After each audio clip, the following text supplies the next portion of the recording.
JD, ఇది మా family matter. మధ్యలో నువ్వు రాకు.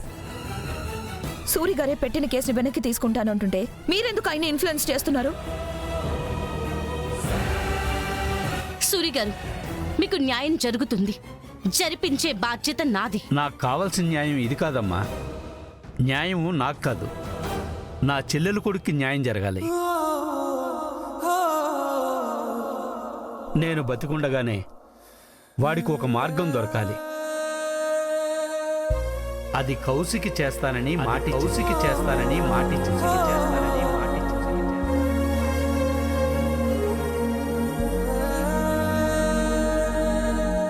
మీ నిర్ణయం ఇదేనా సూరి గారు? అదే బాబు.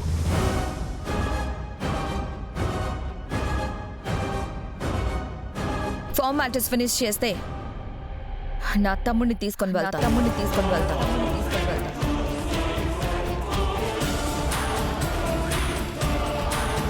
వెయిట్ చేయండి.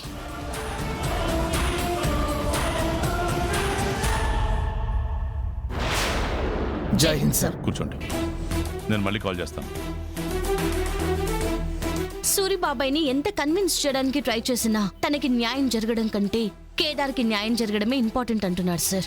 1 అవర్ ఆగి మళ్ళీ సూరిమామతో నేను మాట్లాడి కేసు వెనక్కి తీసుకోకుండా ఉండడానికి నేను ఒప్పిస్తాను సార్.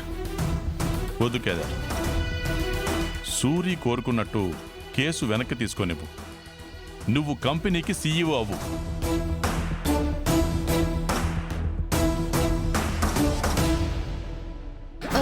కానీ సార్, యువరాజ్ను పట్టుకుందాం జేడి, కానీ ఇలా కాదు. మీనన్ కేసులోనే పట్టుకుందాం. దానికంటే ముందు మీనన్ ఆపరేషన్స్ని మనం ఆపాలి. మీనన్ ఆపరేషన్స్ అన్నీ ఎక్స్పోర్ట్స్ కంపెనీ నుంచి యువరాజ్ అండర్లోనే జరుగుతున్నాయి. ఎక్స్పోర్ట్స్ అన్ని యువరాజే చూసుకుంటున్నాడు. యువరాజ్ లేకుండా ఎక్స్పోర్ట్స్ చేయలేము.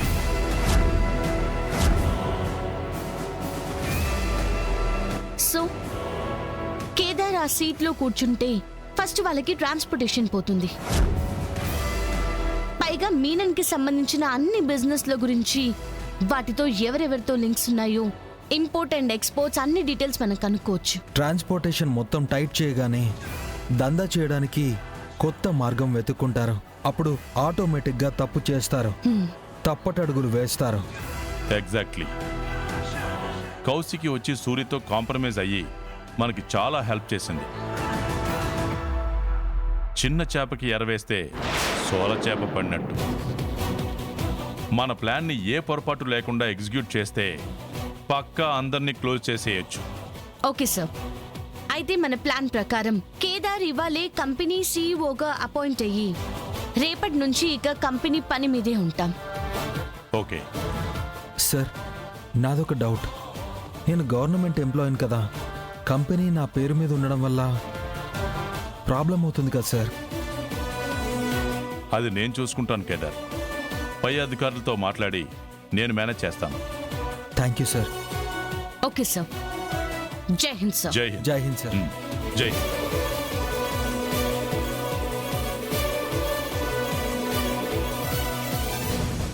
కిరణ్, యువరాజ్ని తీసుకురా. Okay ma'am.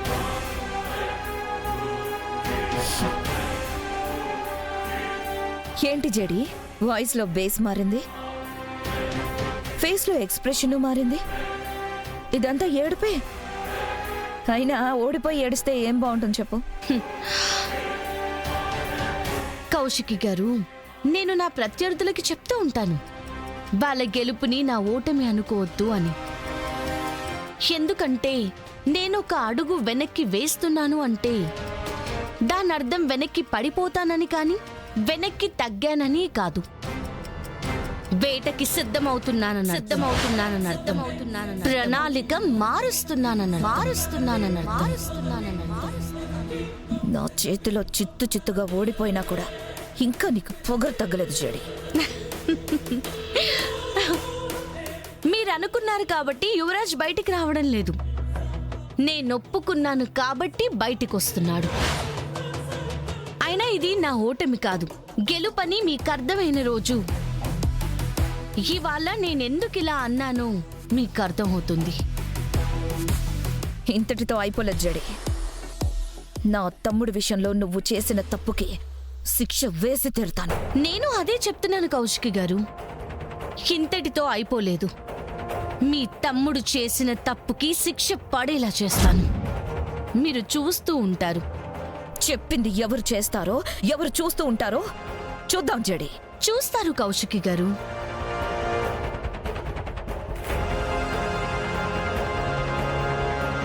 రా యువరాజ్. కౌశికి గారు, యువరాజ్ మీద కేసు ఇంకా కొట్టేయలేదు. సూరి గారు ఎప్పుడైనా దాన్ని రీఓపెన్ చేయొచ్చు. పద యువరాజ్.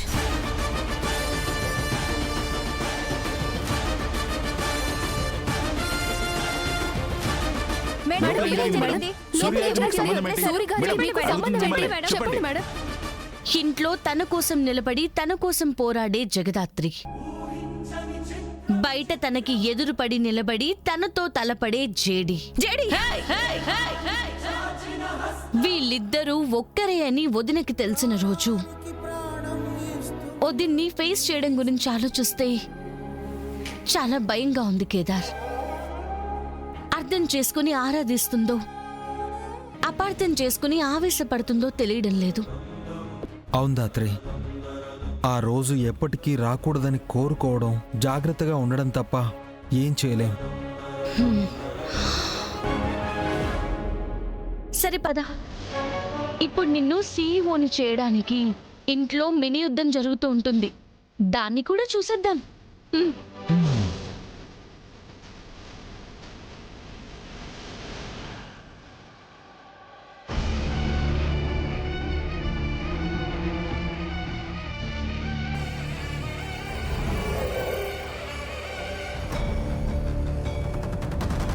తప్పు ఎక్కడ జరిగింది, ఎందుకు జరిగింది అన్న వాదనలు చేసుకుంటూ పోతే ఈ సమస్య ఇప్పుడు తేలదు.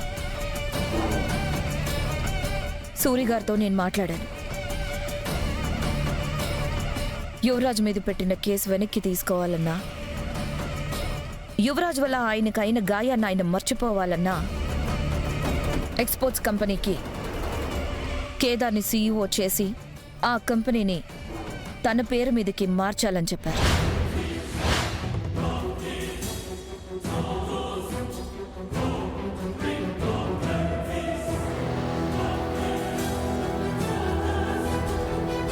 సమస్య మీ ముందే ఉంది, దానికి సమాధానం కూడా మీ ముందే ఉంది. ఏం చేద్దామంటారో మీరే చెప్పండి. ముందు నుయ్యే వెనక గొయ్యి అంటే ఎట్టా అమ్మే? అయినా ఈ ఇంటికి వాళ్ళకి ఏ సంబంధం ఉందని మనం వాళ్ళకి ఆస్తి ఇవ్వాలి? మన కంపెనీలన్నీ వాళ్ళ పేరు మీద రాయాలి. ఏంటే చేసిందంతా చేసి నంగనచ్చల నుంచునో? నీ ప్లానింగే కదా ఇదంతా. మా ఆస్తిని కాజేయాలని కదా కంకణం కట్టుకొని మరి ఈ ఇంట్లో అడుగు పెట్టావు. నిషి ప్లీజ్, జగదాత్రిని ఏమీ అనకు. ఇందులో తన తప్పు ఏమీ లేదు. మీ తప్పేమీ లేదు నాయనా. మిమ్మల్ని ఇంట్లోకి అడుగు పెట్టనిచ్చి ఇన్ని రోజులు ఉండనిచ్చాం కదా, తప్పంతా మాది. నిషి, నువ్వన్నట్టు నా ఉద్దేశం ఆస్తి కాజేయడమే అయ్యుంటే ఆ పని చేయడానికి నేను ఎన్ని రోజులు ఆలోచించాల్సిన అవసరం లేదు. మీ అందరి దగ్గర ఎన్ని మాటలు పడాల్సిన అవసరం అంతకన్నా లేదు. కేదార్ కావాలని అనుకొనుంటే ఈ ఆస్తి తన కాళ్ళ దగ్గరకొచ్చేది. తను కావాలనుకుంటుంది ఈ కాగితాలు కాదు, ప్రేమ, కొడుకనే గుర్తింపు.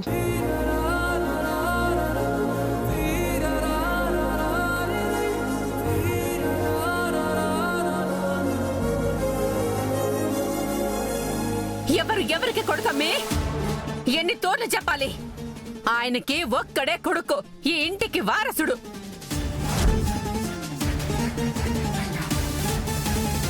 ఆవేశంగా అరిచినంత మాత్రాన నిజం అబద్ధం అయిపోదు అత్తయ్య గారు.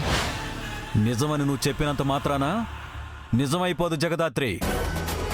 నిజం అంటే నిరూపణ జరగాలి, దానికి సాక్ష్యాలుండాలి. దానికి నీ దగ్గర సాక్ష్యాలున్నాయా?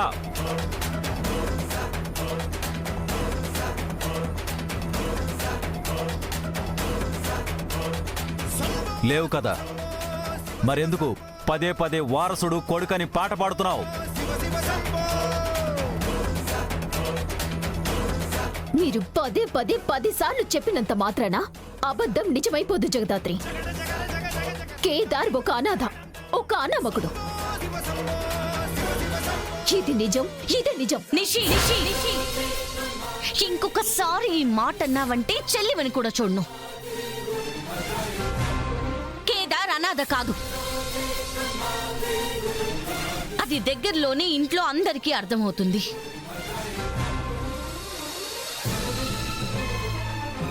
నిషి, సమస్యకి పరిష్కారం కొత్త సమస్యను సృష్టించడం కాదు.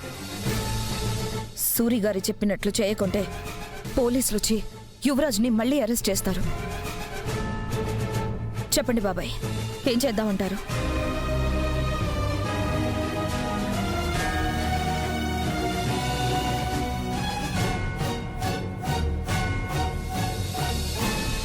కంపెనీ కోసం కొడుకును దూరం చేసుకోలేను కదా కోష్కి. సూరి చెప్పిన షరతులకి అంగీకరించడమే మంచిదని అనిపిస్తోంది.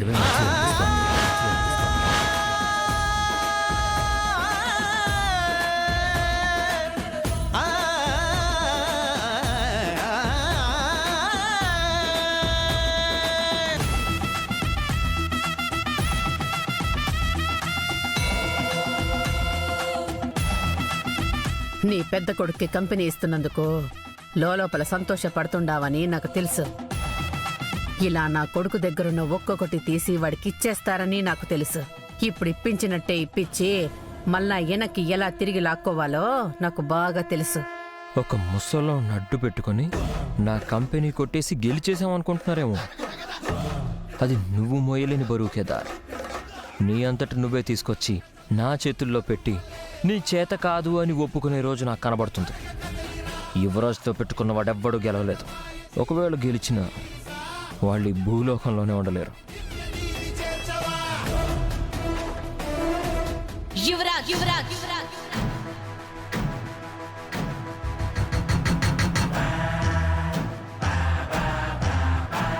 ఏంటి యువరాజ్, భయపెట్టాలని చూస్తున్నావా? మరి నాకెందుకు నువ్వు భయపడుతున్నట్టు అనిపిస్తుంది? కేదార్ సుధాకర్ మావయ్య గారి కొడుకు అన్నది నిజం. ఆ నిజాన్ని బయట పెట్టి తీరుతాను. కేదార్ ఆయన కొడుకే అని నిరూపిస్తాను. నిన్ను దాటుకుని నిజాన్ని చేరుకోలేనని చాలా ధైర్యంగా ఉన్నట్టున్నావు కదా. నీతోనే నిజాన్ని బయట పెట్టేస్తాను. చూస్తూ ఉండు.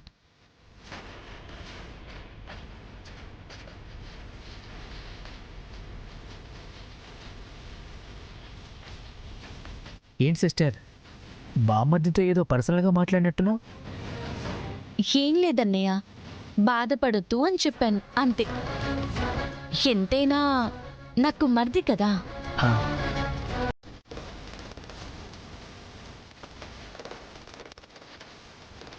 సరే అయితే, కేదార్ని సీఈఓ చేయడంలో ఎవరికి ఏ అభ్యంతరం లేదు కదా?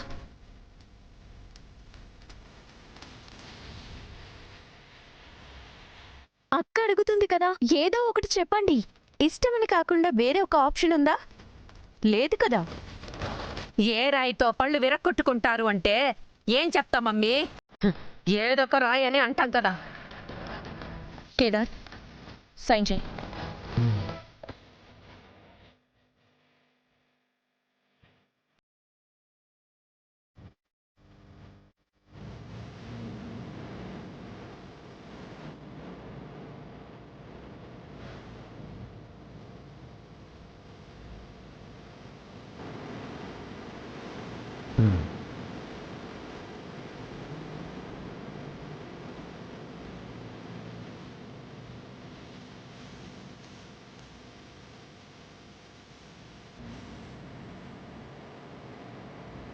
నిజం బయట పెట్టకుండా నీకు న్యాయం చేయడం అసాధ్యం అనుకున్నాను.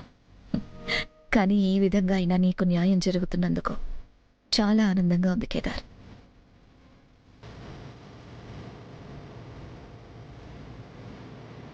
దేవుడా, నేను చేయలేని పనిని నువ్వే దగ్గరుండి చేపిస్తున్నావా? నేను చేస్తున్న తప్పులకి క్షమాపణ, శిక్ష సరిపోవని నాకు తెలుసు. కానీ నా కుటుంబాన్ని కాపాడుకోవడానికి ఇంతకంటే దారి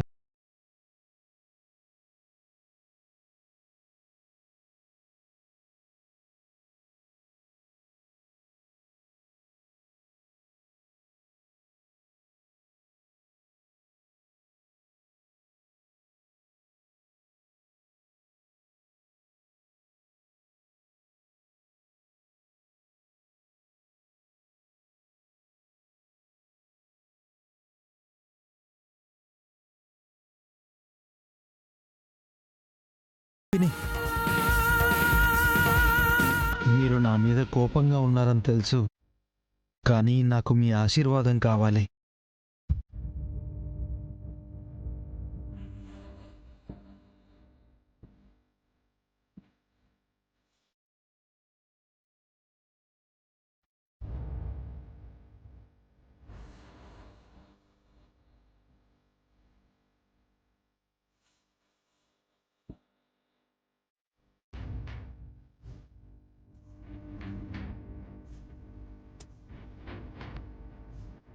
కేదార్,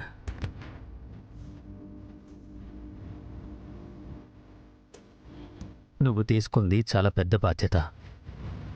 సక్రమంగా నిర్వర్తించకపోతే పోయేది ఇంటి పరువు, కంపెనీ పేరు. తప్పుకి చోటు లేదనుకుని పనిచేయి. సరేనన్నా.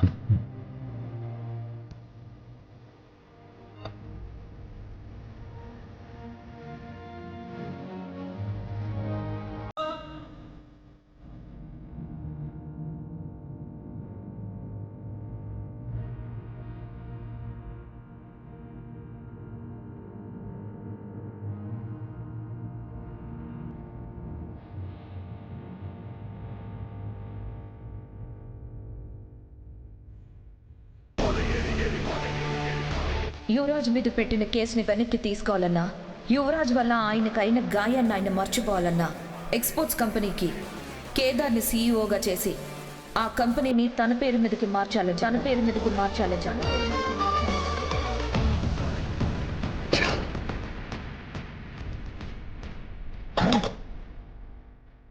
యువరాజ్,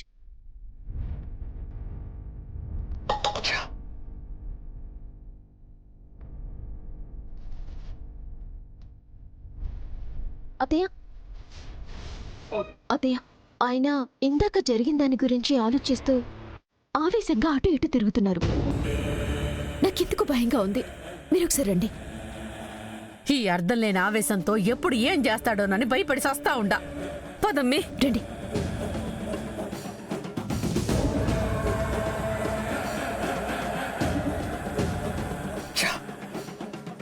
అబ్బోడా, నీ బాధ నేను అర్థం చేసుకోగలనురా. కానీ ఏం చేసే పరిస్థితుల్లో మనము లేము. ఆ సూరి చెప్పినట్టు కేదార్కి కానీ మనం కంపెనీ ఇవ్వమంటే కేసు వెనక్కి తీసుకోనని కూర్చున్నాడు కదా. అయ్యిందేదో అయిపోయింది. నువ్వు వెనక్కొచ్చేసావు. మాకదే చాలు యువరాజ్. చాలదు. పోయిన కంపెనీ కూడా వెనక్కి రావాలి.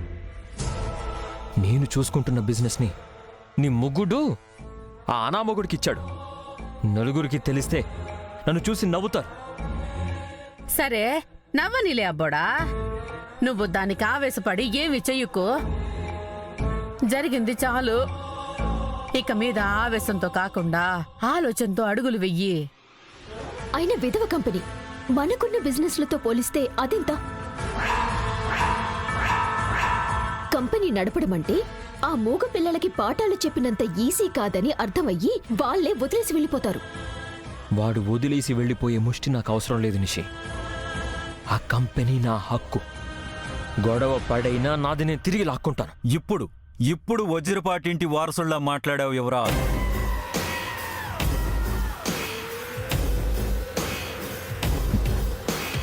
నాలుగు కాగితాల మీద 4 గోడల మధ్య నలుగురిలో 4 సంతకాలు పెడితే కంపెనీ వాడిది అయిపోతుందా యువరాజ్? కరెక్ట్గా చెప్పారు బాబాయ్. కంపెనీ నడపడం అంటే కత్తి మీద సాము లాంటిది. అది చేయడం అంత సులువు కాదని వాడికి అర్థమయ్యేలా చేస్తా. కంపెనీ ఎందుకు తీసుకున్నానా అని బాధపడేలా చేస్తా.